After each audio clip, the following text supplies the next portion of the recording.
Tutti siamo in grado di dire vogliamo la pace e mi auguro che tutti la vogliano, dall'altro lato però bisogna confrontarsi con la realtà e se c'è un paese terrorista che sta costruendo armi atomiche e fra poco tempo avrebbe avuto a disposizione tramite l'arricchimento dell'uranio armi atomiche, beh, questa situazione bisogna tenerla in considerazione. Sono queste le parole del presidente della regione, Massimiliano Fedriga, nelle scorse ore, presente nel Pordenonese per diverse visite istituzionali. Il presidente si è espresso ai nostri microfoni sul tema della guerra in Medio Oriente, in merito a quanto accaduto questa notte in Iraq, dove è stata colpita la base italiana di Erbil, evento che ha alzato parecchio la tensione geopolitica.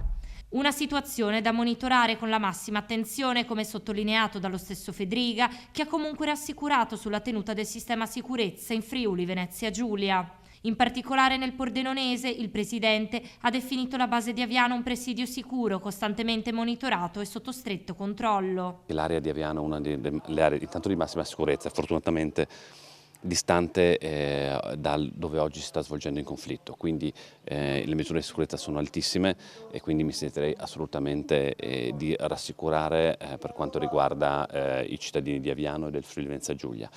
Dall'altro è chiaro che le tensioni sviluppatesi a seguito della guerra in Iran ci preoccupano.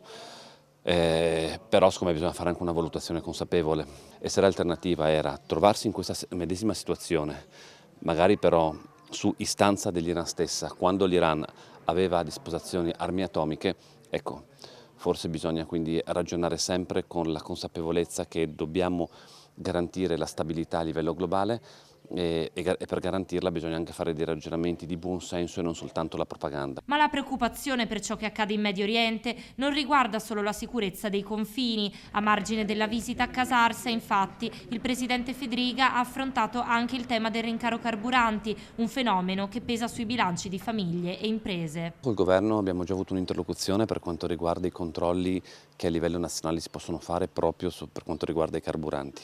Dall'altro il governo sta ipotizzando una misura, aspettiamo se la farà e quanto sarà di intensità questa misura. La cosa che mi preoccupa personalmente non è soltanto la questione carburanti, ma l'aumento dell'energia e del petrolio stesso rischia di riversarsi su tutte le filiere produttive e quindi avere un rincaro importante in tutti i settori. Su questo dobbiamo monitorare perché anche in questo caso le speculazioni possono essere uno dei principali nemici.